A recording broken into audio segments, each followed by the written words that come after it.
Bonsoir, bonsoir, bonjour. C'est Congo News 24. Bande Konanga, comme toujours avant de commencer notre émission, nous disons merci à Dieu. Nous disons merci à nos chers abonnés et téléspectateurs qui nous suivent partout dans le monde et en RDC. Bande Konanga, soyez les bienvenus. À la une, drame à Matadi Kibala. Boyo kaba vérité bandeko. Oyo nanu boyoka kiti. Eza mawa pona mboka na biso. Alors, boye le nombre bakufi, plus de 20 personnes. Alors, eza passe bandeko nanga. Tous à la connecter. Tout pour développer ensemble. Deuxième point, chers téléspectateurs. Entre division Wandu. Bandeko, on va parler d'abord. Il y a bateau bakufi na Djou. Kodeko a se continuer Kodeko. Bandeko, babomi 40. Ba côté li ba on a quand il y a ba réfugiés, oyo MONUSCO azawana. Bandeko ça ya koyi dans l'émission. Et puis la deuxième partie, on va parler de ba katakatanga. Bandeko mission na bango échoué. Ba komisa katanga indépendant, de pays indépendant. Alors FARDC a s'y prendre de bango. Donc, développons une émission. Troisième point, secret dévoilé. Kabouya ne sera jamais président de l'IDPS. Boyoka vérité. Et puis de l'autre côté, Kaboun rend hommage à Etienne Tshisekedi sur Twitter. Alors, tous à la connecter parce que ça chauffe déjà. De tension, n'a toujours n'a côté à l'IDPS. Alors, tous à la connecter, tout pour développer ensemble. Alors, Bande Konanga, émission de M. Bali, et comme temps haute sur la massole. Bande Ko, on va commencer cette émission avec drame au Salamina Matadi Kibala. Le gouvernement prend en charge les obsèques. Bato nyonso bakuvaki gouvernement du charge na bango. Baji bakor nyonso bamemi yango na morgue. Et puis l'État a conduit en charge. Le gouvernement de la ville de Kinshasa, Jetini Nkobila, a annoncé après sa descente sur terrain la prise en charge par le gouvernement de la République des obsèques des personnes mortes et électrocutées des suites de la copie d'un câble de haute tension à Matadi Kibala, situé dans la commune de Mongafula, dans la matinée de ce mercredi 2 février 2022. C'est ça qui passe. Mercredi à l'élo ezaloka journée moko mawatu. Pauvre maman abimina tongo koluka banabalia. Mais maman s'est retrouvée na liwa. Ezako sala passe na mboka na biso les infrastructures. Oyo fati akuti ye mon père bandazo mekabefo mais botiki pays boy pendant plus de 20 ans au pouvoir. L'infrastructure mawatu. Voilà. Talent toujours. Talent de où il va problème toujours. Zama wa bande konangai. Ya otuluba ki fachi azara ba défi ko sakana ngote après ça ko ya après gouvernement oyo ba kipa kimbokati. Babiloko boy. Alors zama. J'ai parlé avec le Premier ministre. Il a dit que le gouvernement prendra en charge toutes les obsèques, que ce soit pour la morgue ou pour l'immunation. Je pense que nous ferons les deuils au même endroit pour les enterrer avec honneur. Même endroit pour enterrer avec honneur. C'est une catastrophe qui est arrivée indépendante de la volonté humaine. Ce sont des accidents. Et ça passe. Sokotali. Andeko mai na courant ezama kamoko yoka na kati. Tomona batu bakufa na piscine kana ba courant. Bongo siko oyo penda câble katani. Ça tombe. Place ba mama ba ekotika. Badika. Moi kotia ba photo en exposé. Pour na YouTube meza mawa. Et belé aussi botala kiango. Mais notre beau pays. Et je sala pas si peu mawa. ce qui est arrivé. C'est une catastrophe où ils sont indépendants de la volonté humaine. Alors, Tolanda extrait wana et puis Toyoka Patrick Mouyaya sur la chaîne il y a RTNC. Bon, on continue mission là. Au quartier Matadi Kibala, dans la commune de Mongafula, des morts en cascade dans ces marchés de fortune longeant la route qui mène vers la province du Congo central. Après plusieurs accidents qui ont fauché des vies humaines à cet endroit, c'est autour d'un pylône de câbles électriques haute tension de la SNEL qui s'est écroulé et électrocutant au passage des paisibles vendeurs établis le long de la route après la pluie qui s'est abattue tôt ce matin à Kinshasa. Bilan provisoire, une vingtaine de morts. Est-ce qu'avec le temps de possibilité de découvrir, des voix s'étaient élevées à son temps pour la délocalisation de ces marchés qui représentent aujourd'hui un danger permanent pour les grands camionneurs en provenance du Congo central. Ces drames constituent une véritable interpellation pour les autorités du pays, appelées à ouvrir l'œil et les bons sur d'autres marchés érigés le long des principales artères, comme celui de Selembao, de Bitabe, Pascal et Rompoinga. Pour peu qu'on y prête attention, Kinshasa risque de continuer à enregistrer des cas de mort. Comment on a battu le modèle Oyo? Haute tension, et ça depuis l'état colonial. Botala motema mabe. Banda l'état colonial Chile le 2021, 60, plus de 60 ans. Entretien zate. SNEL, bazumbongo kaka batie na poche. Il y a corruption aussi là dit. Bakonzi ya SNEL, il faut bakanga bango pays. Par ces gens là, ça manque d'entretien. Oui. Bango bazo futa prix. Makambo e bandakala. Pour ceux qui ont la mboka. Oh. Mais mboka oyo RDC cause la boyete. Pays oyo kapena ke tolo bani. Que ça prend une chute na l'air bato yo bazana pouvoir. Pe bazo mona. Mais batiki pouvoir. Président Félix Saye batikika naibite asui bate 60 plus de 60 ans depuis des décennies de colonial banino na ba changer en côté alors que ba courant haute tension bloc faut ba changer kayango mais tini no pe mbimbe ko kweli kartiti monsieur legal ko banda kuti yango bakoto na jamais bakokotonga mais au mona moto bakekotonga mais bandako bazoteka ba parcelle na se ya ba haute tension ozomona o déjà ezolakisa na bino ba bourgmestre oyo bozali wana bandeko mboka RDC ko nayebi te il fallait gouvernement oyo baluka bazwa pena makana boko kanga batu ya boyi kotia bango na prison samona mais bango pele moso batali parce que mona ke makambo ifale salama bandakala so tali batu to balekaka na SNEL basala ba détournement wa mbongo balekana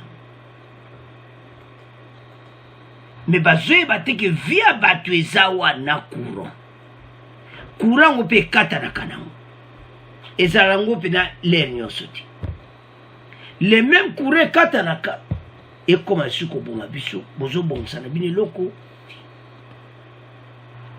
Quand je vois ces pays natala ba commentaire bandeko ebele yango mboka na biso tozokende wapi do bakongole ler moko ba de père et de mère nde na yebi place bavandaka na pale na ye omona pena beti loboko na message ne ka congolais aza na diaspora, aza na kwa RDC, na kwa monde, alanda be mission, na makabui, soko avandi aloba mon cher.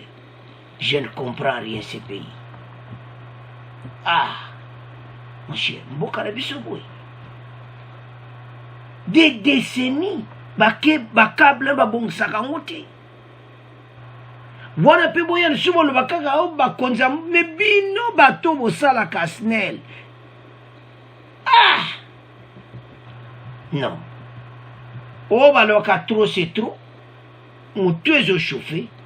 Et ça li passe be marabandeko na kukiti. Ta on azotala makabo na lotala ya notre pays. Ezama. Mais et loko eza bien au gouvernement sali. Badja charge na bango nyonso. Ba famille on éprouvé. Bob sec. Baluba okunda bango dans un lieu pour honorer bango. Parce qu'on va les enterrer avec l'honneur au même endroit. Et tiki histoire que câble koyaka sans manque d'entretien après plusieurs décennies tout l'année na extrait wana. Tu ya to tchaka wara pobo to yoka to développer. Uzomona. To ba konza mboka botelema. Afachi ozana problème sikoyo. Aussi on comprend que mboka kufa. Et comme si une solution a été, ça la rapidité. Tu as vu que bateau magique na makambo ezati. Ça va prendre du temps, mais accélérer pour et bisogno toujours comprendre. Place aux Zimboka. To batu le me pesanga kanda. Boyika kabosala bovandi wana plusieurs années. Bozupe ba mbongo et puis soki ezako bazako yiba te mais bazako yiba na nenga mukete et puis batiki pays partir sans infrastructure ceux qui va lobi mboke kufa ba komi contre pourquoi Facha mais il a dit la vérité à moni moyen te azotala étape ezo zwande azo bongsa lelo tina mikolo koya ye moke omona otaki l'intérieur du pays. Et à Kinshasa, ba câble eza partout, on a dit à Selembao. Il y a un peu matin à l'icolo. Et Rongo ba kena ba wenza Selembao, bazo tekana sewana, on l'évacue. Parce que les câbles ne sont pas maintenus. Et la SNEL, bangomo baza na problème pena kule. Tolandi Patrick Mouya. Keza pasi, eza mawa. Mais, to s'appelle pour gouvernement sur les cambalamons va comme sur place. C'est ça. Mission, il y a le peuple d'abord. Na pasi, na mawa, mais beaucoup makaka. Bon monde. Alors, bande koranga, ils a passé pe mawa. Tu as vu que, ils ont quoi deuil national. Alors, ndenge batu bakufiona. Les sous na est, même problème. Tu tikio, tu ok, ce qu'on a est, après, tu ok, naba, katama. Alors, bande koranga deuxième point toko division en deux. Toko loba lisu na deuil national à l'Ituri. Toko loba à Kinshasa. Na Ituri bande ko 40 morts à Djuku au province de l'Ituri. Boyo ka réaction à MONUSCO. Bande ko batu bazana maboko à MONUSCO na kamba réfugié. Nde womona ba tante wana. Batu bakimi bitumba. Bazozi ya bitumbe sila bazonga na mboka na bango. Bitumbe utoleka mikolo nyonso. Alors, ba milicien wana kodeko, balandi bango kuna babande koboma bango. Bango kodeko, baye vers 21h. On a commencé à tirer dans ces camps. Botala ba problème tout ça. Un problème sérieux. Au moins 40 personnes ont été tuées mardi 1er février à une douzaine de kilomètres de Djuku au centre à Ituri. Selon les sources locales, les victimes sont des déplacés regroupés dans une concession privée. au moins 6 km d'une position de FARDC. Le baromètre de sécurité du Kivu Projet conjoint, mené par Human Rights et le groupe d'études sur le Congo, évoque les mêmes chiffres. Pour sa part, l'armée donne un bilan provisoire d'une vingtaine de morts. Mais il continue à 40 morts. Alors, les FARDC compatissent avec les familles victimes et condamnent ce qu'elles qualifient d'actes criminels et terroristes. S'attaquer au site des déplacés, à la population civile innocente, sans moins de défense, c'est la folie, la lâcheté, un crime contre l'humanité, dit le porte-parole de l'armée dans la région Jilingo. Bandeko ça passe. Donc, le 1er février, vers 21h, c'était hier, allez, Bandeko peta masas. Alors, tout yo kandeni le kaki, bon, to continue mission.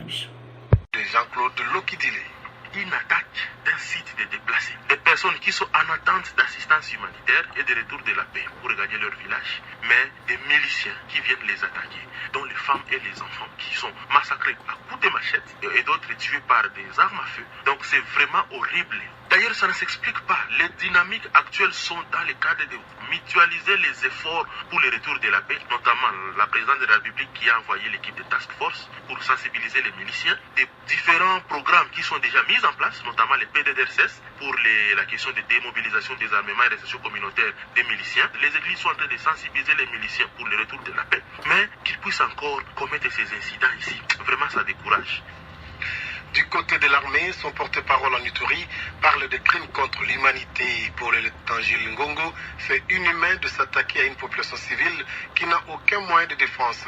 Il rassure que les forces de défense et de sécurité ne se laisseront pas décourager par ces actes barbares dans leur mission de rétablissement de l'ordre dans cette entité. Des actes qui, malheureusement selon lui, ternissent l'image de cette province. Le lieutenant Gilles Ngongo est joint au téléphone par Jean-Claude Lokidile. Nous compatissons avec les familles des victimes et nous condamnons cet acte criminel terroriste, s'attaquer au site de déplacés où on trouve la population civile innocente qui n'a aucun moyen de défense. C'est pire de la folie et de la lâcheté. Les forces de défense et de sécurité sont résolument décidées de poursuivre ce hors-la-loi, de le mettre hors d'état de nuire. C'est inacceptable que le fils de l'Ituri tue les fils de l'Ituri. C'est vraiment de la folie pire et simple. Même condamnation du côté de la MONUSCO où on dénonce une attaque sauvage contre des innocents et des personnes vulnérables.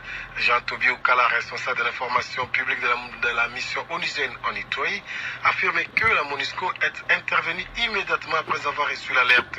Elle a ouvert le feu sur ses assaillants lors d'un échange de tirs qui a duré environ 2 heures et permis de les repousser. Jean-Tobi Oukala est au micro de Jean-Claude Lokidile.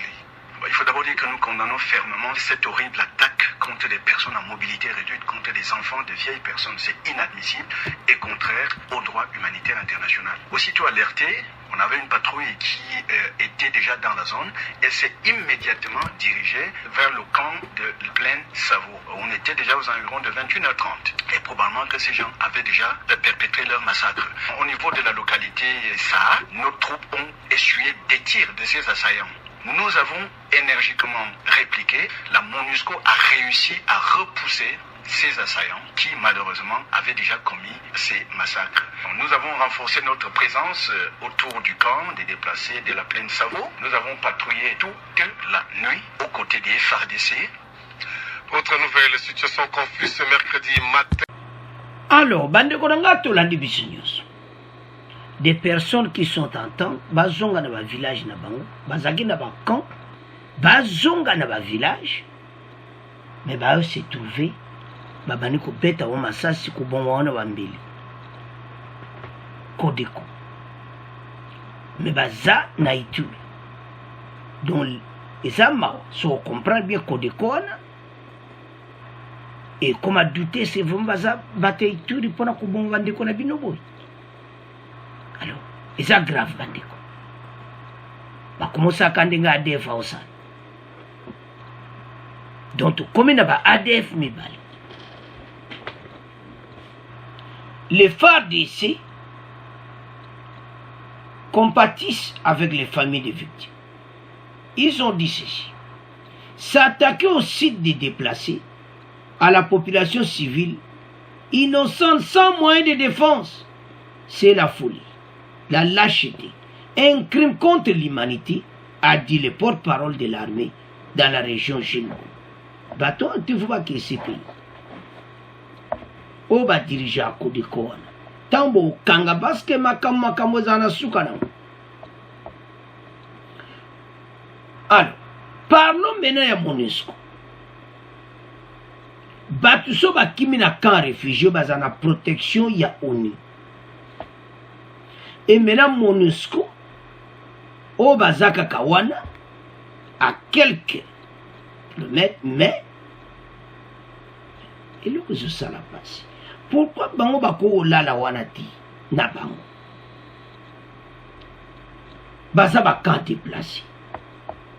C'est ça, et je pense que c'est un point d'interrogation bibi. MONUSCO bakoko bango bazali na ONU parce que bato baza na camp réfugié. Tout kana na FARDC. Bato baza na camp réfugié et sous la protection des Nations Unies.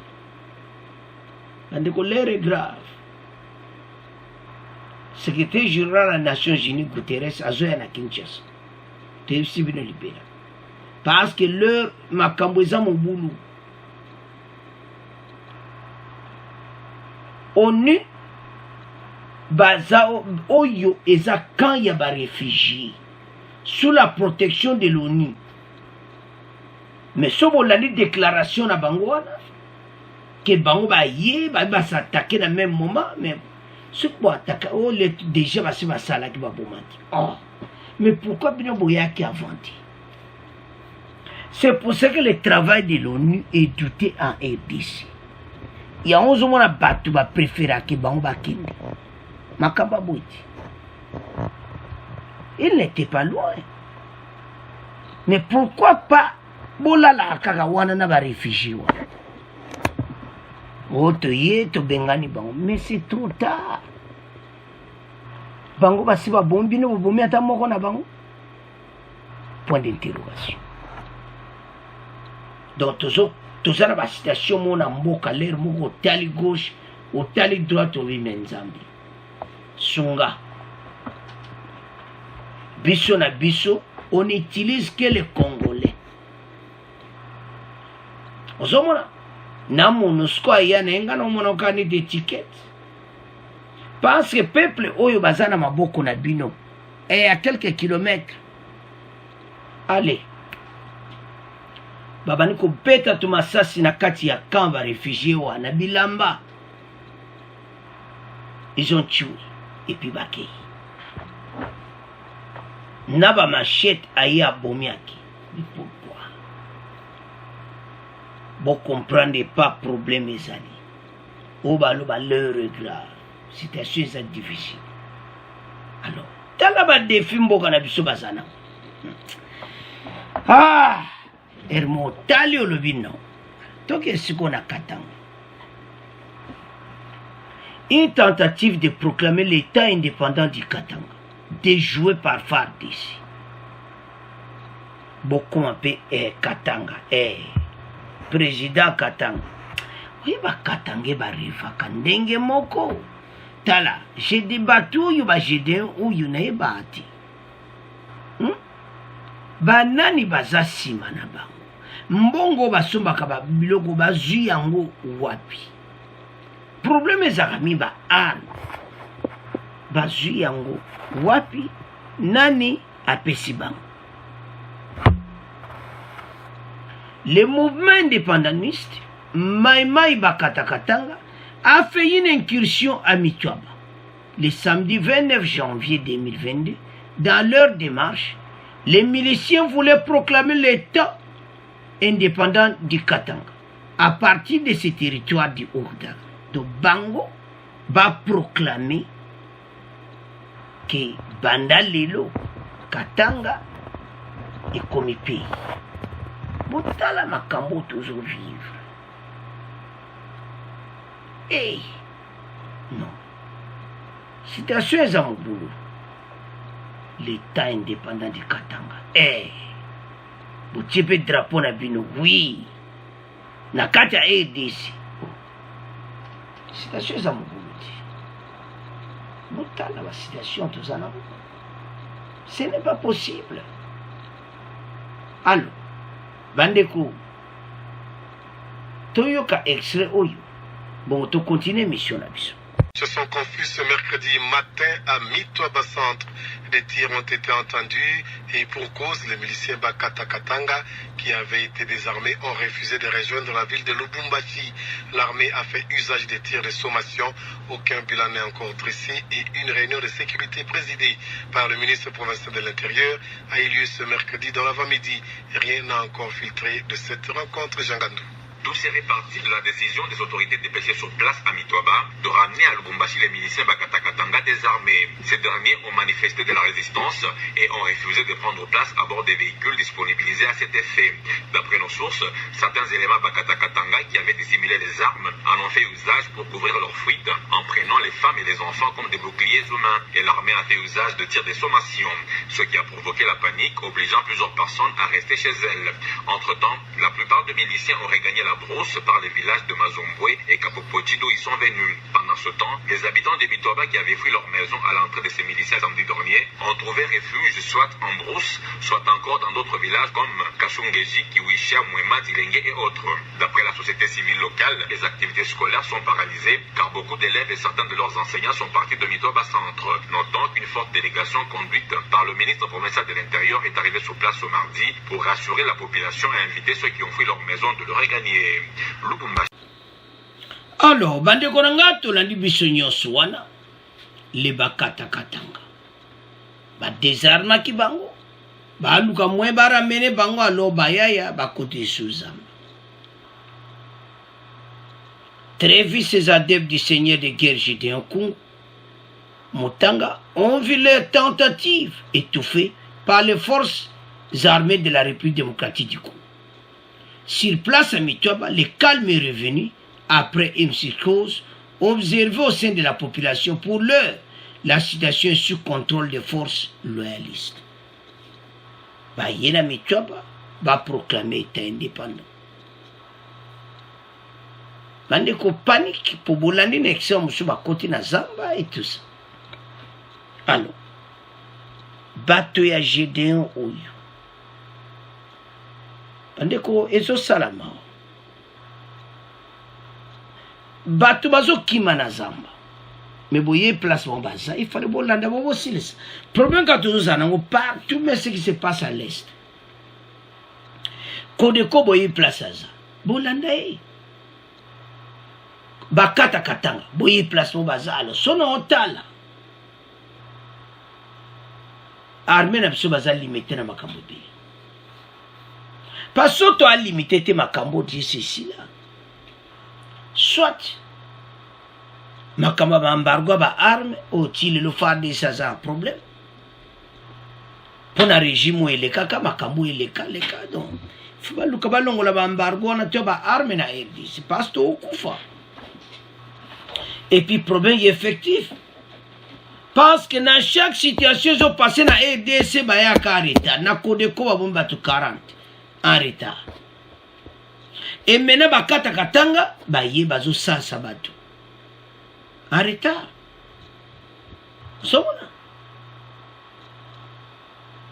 Expliquez, leur démarche, les miliciens voudraient proclamer l'État indépendant du Katanga à partir de ce territoire Mitwaba. Donc, bateau le drapeau dans Mitwaba, voilà l'État indépendant du Katanga. Donc, ce qu'on y a, bateau le club a Gédéon.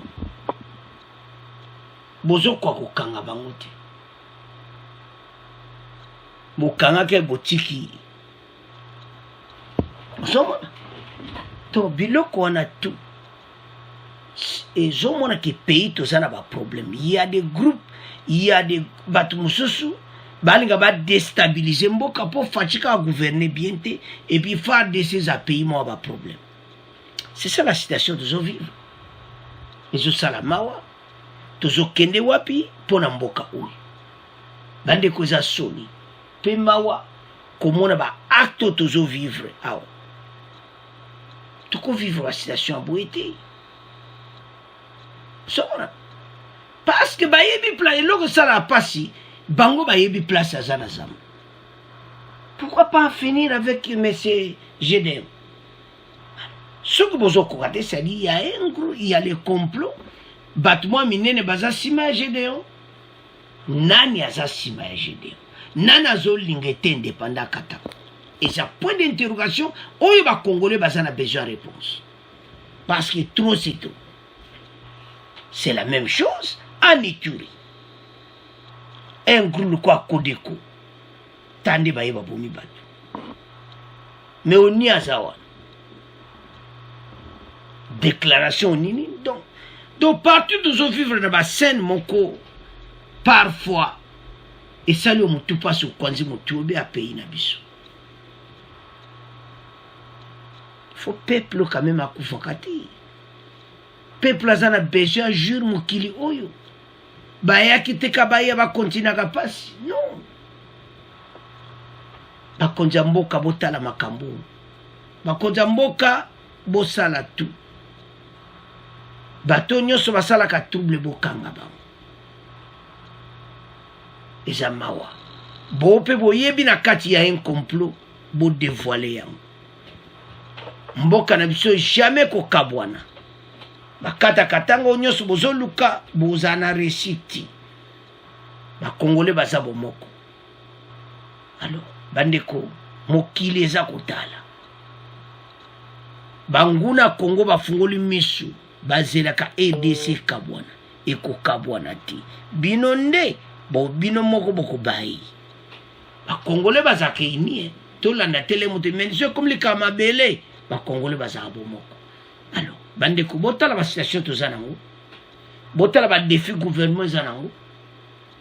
Siko ba défi a minene bo bazana ngo lieke to critiquer bango to lo ba bien biso lieke to critiquer to tiki ko to critique to konko ba mabanga alors que bazana grand boulot après gouvernement ça les 20 ans to comprendre bango to soutenir bango bende le koyate le pays ne sera jamais divisé. Alors to tiki deuxième point to moke na troisième point. Alors bande konanga to comme na point na biso oya Jean-Marc Kaboun, départ naï, et puis remplacement naï, au nyonso, au ezo salamana katia IDPS pour le moment. Bandeko, to landango de près, makambo e kolobama awa. Toko tche la bino extrait, secret dévoilé, Kabouya ne sera jamais président de l'IDPS. Boyoka vérité, akozalaka ka intérimaire, ndenge Kabunda zalaki.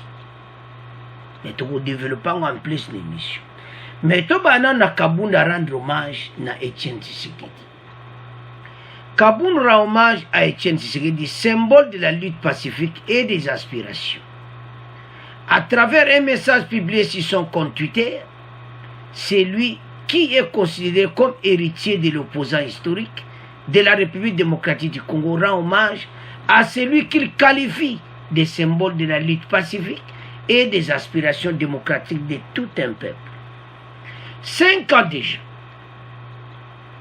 jour pour depuis que tu es parti, ce monde, une disparition certes difficile pour nous, mais laquelle devient force inspiratrice pour plusieurs générations. Tu resteras à jamais le symbole de la lutte pacifique, des aspirations démocratiques de tout un peuple, a écrit Jean-Marc Kaboun. Wana tuté naï, oyo à rendre hommage na Etienne Tshisekedi Wamulumba. Alors, bandeko, Jean-Marc Kaboun est parti. Mais à Otolo va secret où est-ce qu'il dévoilé dans une émission française, bandeko Batouni, pour Jean-Marc Kaboun. Ba secret bimi ebele wana ezaka moko nango que Kabouya ne sera jamais président. akozala kaka intérimaire nde Kabunda azalaki.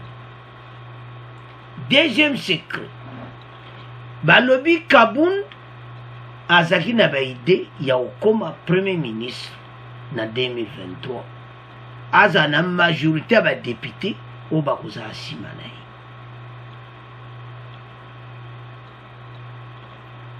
Donc eza somme. De l'autre côté, ye alinga koma président de la République. Oui, effectivement, c'est un président parti. Ce qu'on l'équipe président parti, parce que ça a intérimaire. Fatia tiko tche président parti te yangwana. Problème au togo débattre. Makamakabune bimi, on est comme page, va tourner page déjà. Selon l'IDP, c'est fini. Mais, balobi, il y a des tensions aux alentours, il y a permanence. Mais ce qui est vrai, était décision Swami, il est parti. Mais Fachi, Azakaka président, il y a IDPS. Mais moi, comment va faire sa titre, on n'était pas à président de la République. Mais c'est le français n'a débat là-bas. Balobi que Kabouya, Akozala, intérimaire, il est proche de Fachi aussi, intérimaire, mais ne sera jamais président de l'IDP. Donc, ce qui est vrai, Fachi n'a fait un mandat naïe, Akozonge la poste naïe à président, il y a IDPS. De Bognon, Sobozol Gabo remplacer Jean-Marc Kaboul. Oh, Tozo c'est la congrès. Je suis pas sûr. Nao Bogoyoka, je suis pas sûr. Que na congrès ne kozala, il y a voter président kozalati. Fachi et moi kozonge les bongawana. Après 2028. Et kozala kaka intérimaire. Ce qui doit comprendre, oye le bamia. Mais, oyo ba bimisi pour na Kaboun, tout l'ande extrait oyo. Bon, to continue mission na biso, parce que, makambo yo, eza som. Alors, tout l'ande ba secret koubima. À Paris, encore une dernière question. Ruffin, de nouveau avec nous ce matin. Bonjour Ruffin.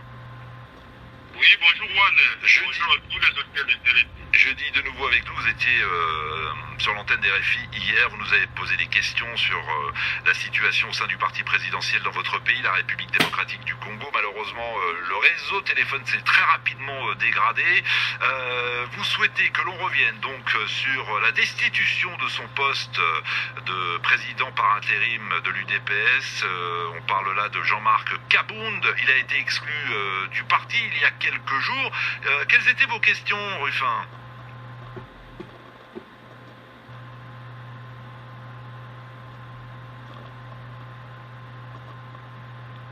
Exactement, ouais. Je me demande sur quoi l'IDPS fonde ses arguments. Qui va remplacer Jean-Marc Kabound à la tête du parti présidentiel de l'IDPS? Et enfin, pourquoi Jean-Marc Kabound ne formalise-t-il pas sa démission au sein de l'Assemblée nationale? Alors on va essayer de comprendre ce qu'il se passe, ce qu'il se joue en ce moment même au sein du parti présidentiel en RDC avec Trésor Kibongula. Bonjour.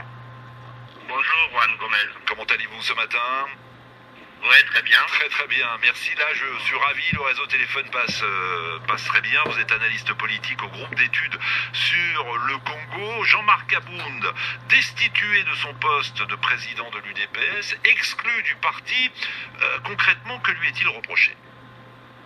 Alors, officiellement, selon le 9 censeur de la Commission nationale de discipline de l'UDPS, en tout cas, il est responsable entre autres d'avoir détourné l'argent de vente des cartes des membres, monnaie, la nomination de certains postes de l'État, n'est pas respecté la hiérarchie, etc. Mais pas mise à l'écart, s'explique beaucoup plus pour des raisons politiques. Kabound est en train de tomber aujourd'hui parce que en 3 ans, depuis que Félix Tshisekedi est là, Kabound a réussi à se faire beaucoup d'ennemis que d'amis autour du chef de l'État. Et ses ambitions apparentes ou fantasmées, parce que certains disent qu'il voulait devenir le chef majoritaire à l'Assemblée nationale pour demain négocier les postes de Premier ministre, quand d'autres pensent qu'il lorgne plutôt la fonction même du président de la République. Tout ceci n'aura pas été pour son cas. Donc Kabound a été déchu de toutes ses fonctions, mais il faut rappeler tout de suite, comme vous l'avez dit, il n'a jamais été élu, il a exercé cette fonction comme président intérimaire, parce que Félix Tshisekedi lui-même ne pouvait plus le faire, étant devenu président de la République en 2019. Kabound avait reçu donc un mandat spécial pour faire l'intérim. Aujourd'hui, les partis présidentiels se retrouvent à la même situation de l'après-arrivée de Félix Tshisekedi au pouvoir. Sans doute, le chef de l'État va désigner quelqu'un d'autre pour continuer cet intérim. En attendant, c'est Augustin Kabouya, bras droit jusqu'ici de Kabound, mais aussi très proche de Félix Tshisekedi, qui a été confirmé secrétaire général. À l'absence du président du parti, c'est donc lui qui se retrouve de fait à la tête de la présidence de l'UDPS, mais il ne faut pas se méprendre, les vrais boss de l'UDPS restent plus que jamais Félix Tshisekedi lui-même. Le président de la République. Revenons, et ça intéresse visiblement plusieurs de nos auditeurs, et c'est le sujet, l'un des sujets le plus commenté en ce moment à Kinshasa, pour ceux qui s'intéressent à la vie politique sur place, c'est la démission de Jean-Marc Kabound. Il démissionne, c'était il y a 2 semaines, sur Twitter, de son poste de vice-président de l'Assemblée nationale. Le problème, c'est que 2 semaines plus tard, il n'a toujours pas officialisé sa démission. La démission n'est toujours pas sur la table du président de l'Assemblée nationale. Oui, c'est vrai que c'est très déroutant ce qui se passe au niveau de cette démission, au niveau de Jean-Marc Kabound. Ça fait presque 20 jours depuis qu'on attend la formalisation de cette décision. Alors pourquoi il ne le fait pas? 2 hypothèses. La première, la plus plausible selon moi, c'est que M. Jean-Marc Kabound voudrait jouer les prolongations. Il y a un peu plus de 2 semaines aujourd'hui, il était encore cet homme tout puissant à la gestion politique. Ah, Trésor Kibongoula. Oui, alors. Ah, voilà, votre voix se robotisait, donc visiblement, on est en direct. Donc vous disiez que c'était un homme, on pensait intouchable, un homme qu'on disait effectivement incontournable, un pilier de la majorité, mais au final...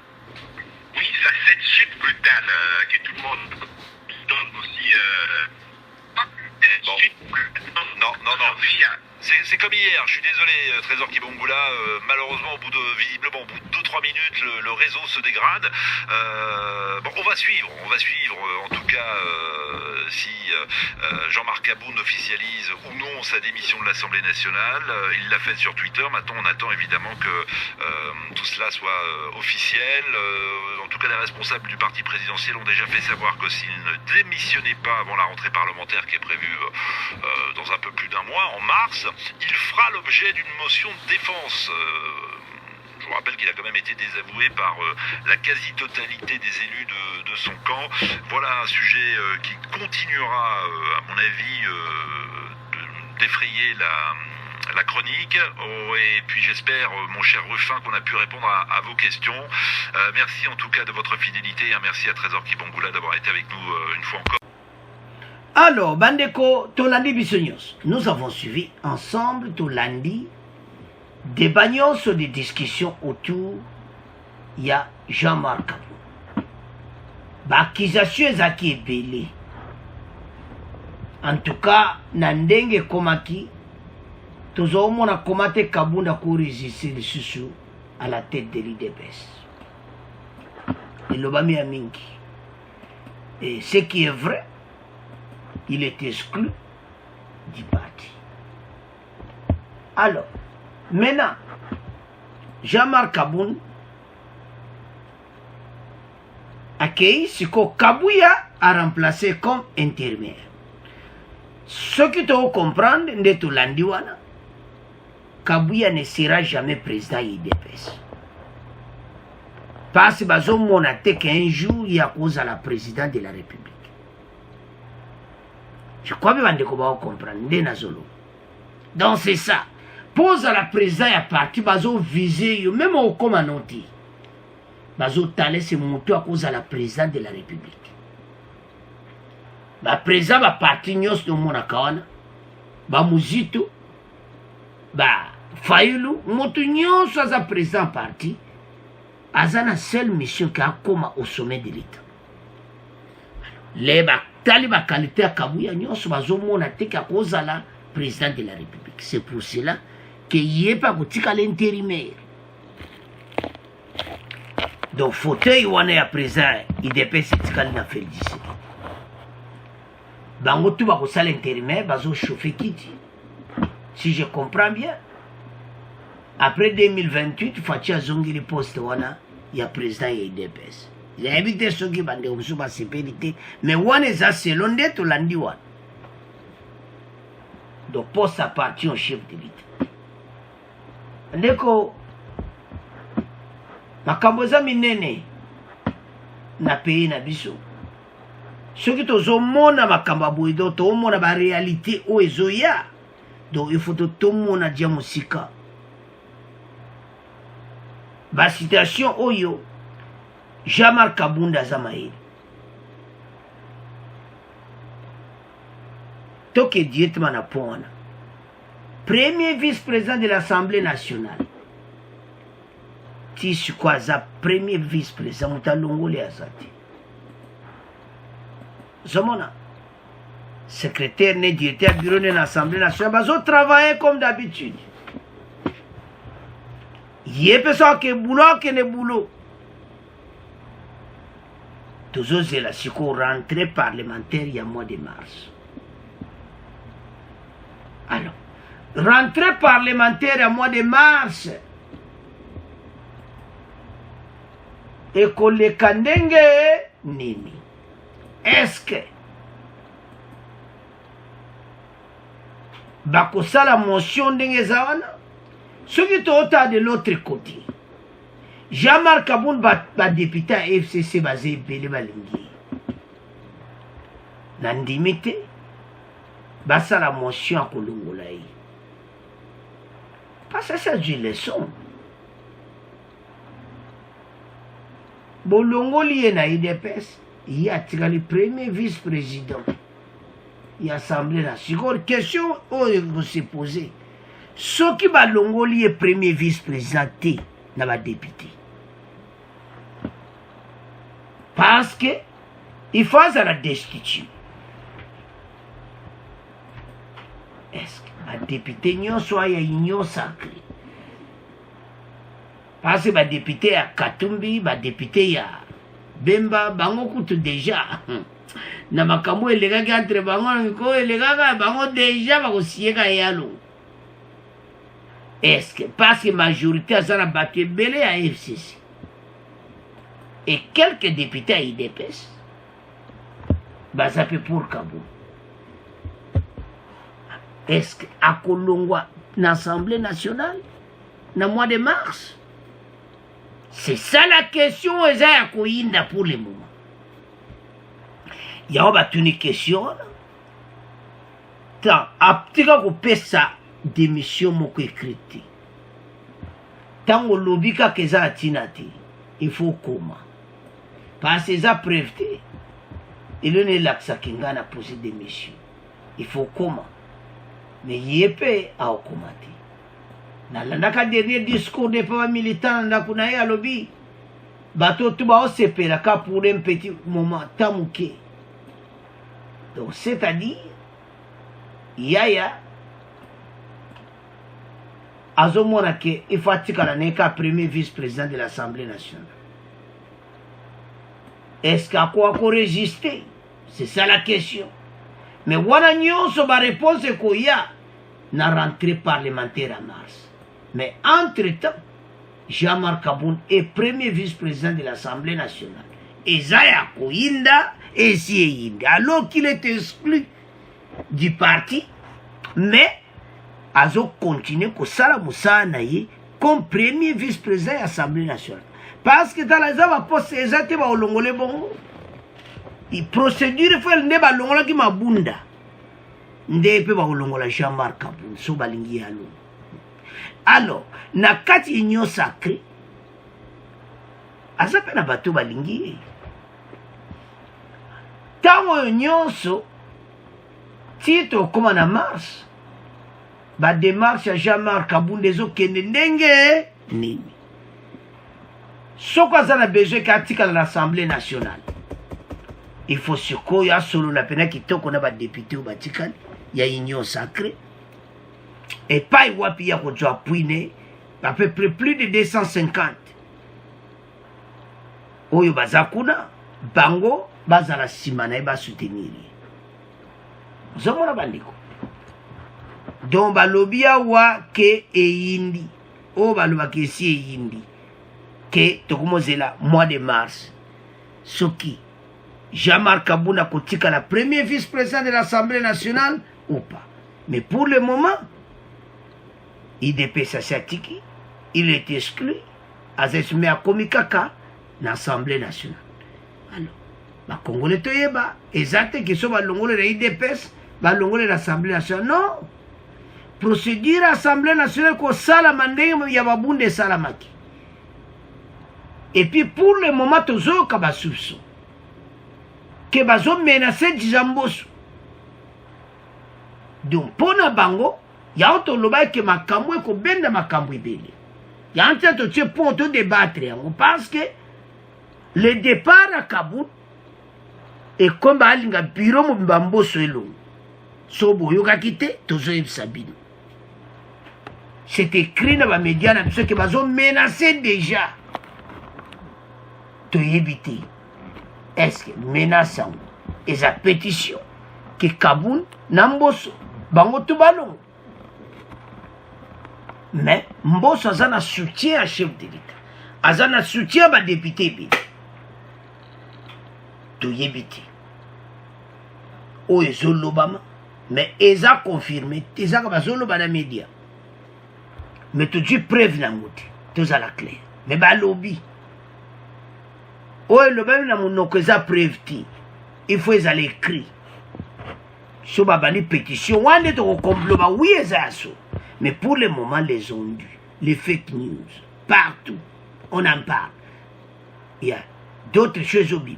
Il n'y a pas de fumée sans feu. Donc, ma cambo est à mon boulot. Donc, c'est le mois de mars, c'est à Kouinda. Est-ce que départ à Kaboul? Parce que c'est les pétitions. Poilo. Et que souka ndenge. Alors, bande konanga to tika ngona bino. To la dibiso nyonso ba français wande ba commenter. Alors, c'est à ce point. To comment clôturer mission. Bon abonner massivement. Bon partager. Au revoir. À la prochaine.